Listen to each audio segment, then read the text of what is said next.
Mayong adlaw mga kabukid. Kaning tanom nga nasa akong likod karon, ano yung gitawag nga ihalas nga pipino o pipinong gubat.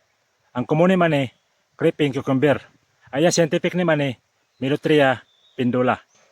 Gikan sa Greek word nga milotron, bot pasabot little apple, and pindula hanging down o gabitay. Kani nga tanom mga kabukid, native ni siya sa Mexico. Then kani yang lawas, maabot ni hantod sa 15 kilometros. Matod pa nila mga kabukid, kani nga tanom, aduna siya 12% nga protina, aduna 16% nga fiber, o 56% nga carbohydrates. Kung maglakaw-lakaw ka sa bukid, dayon uhaw na kayo, wala tubig, pwede na siya kaunon sa parsapar sa kauhaw. Kay tubigon kaya ang ihang lawas mga kabukid. Sa tradisyonal nga pagtuo mga kabukid, maayod ni siya sa digestive system.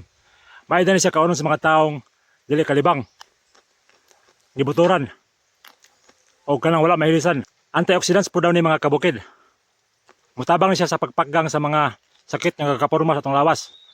Sama sa cancer, Alzheimer's disease, o heart disease. Maya po daw ni sa atong cardiovascular health. Kaya yang ipalower daw ng atong blood pressure. Anti-inflammatory po daw ni mga kabukid. Kaya yang ipinahinay o ipakalma ang mga hubag-hubag o mga gangulngol sama sa arthritis o gout. Energy boosting po siya mga kabukid. Kaya mutabang siya pagpakusog sa depensa sa lawas.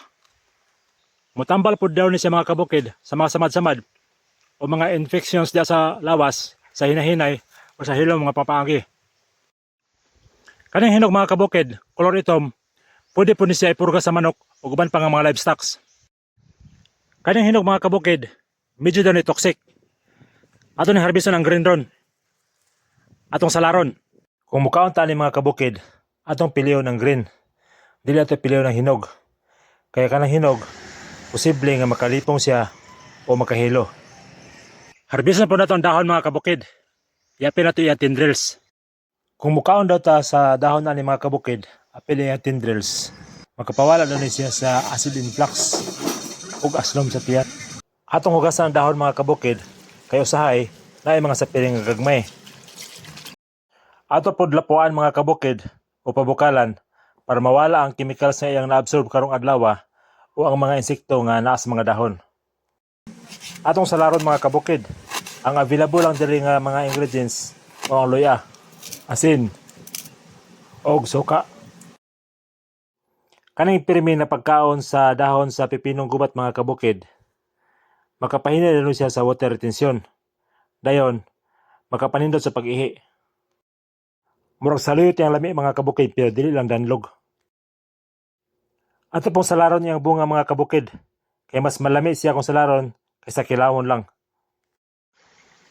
Ato na ko si nanay, nagnawnaw sa suba.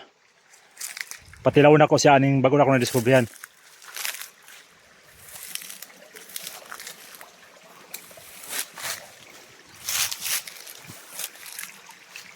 Nay, nakoy petilaw si mo nay. Pipino sa bukid. Alawa gali, unik kayo. Tilabi, tilabi. Maniudto na ka. Ayaw na, sana. Kay para pagwapa na.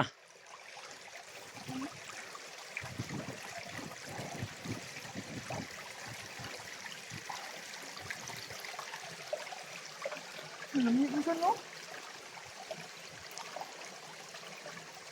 Ano ba ni suka? Mo na pipino sa bukid na Suka raw, asin og luya. Moro may available ito makita god. Ano ba ka?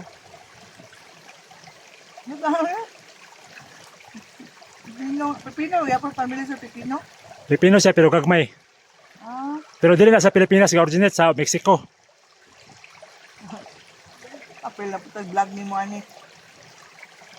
Ano? Lame kayo, lame. Ang iyang lasa mga kabukid, parehari gyapon sa pipino nga komersyal. Kung unsa ang minerals o bitamina nga nasa komersyal nga pipino, parehas sila mga kabukid. Ang nakanindot ani niya mga kabukid, kay wala gid siya spray. Usa gyud siya ka healthy nga pagkaon mga kabukid. Mo ni ang kadakon sa iyang bunga hantod sa iyang pagkahingkod mga kabukid. Salamat sa pagtanaw o hinaot nga nakata ni dugang pagtulunan sa adlaw niyang panginabuhi. Bye-bye.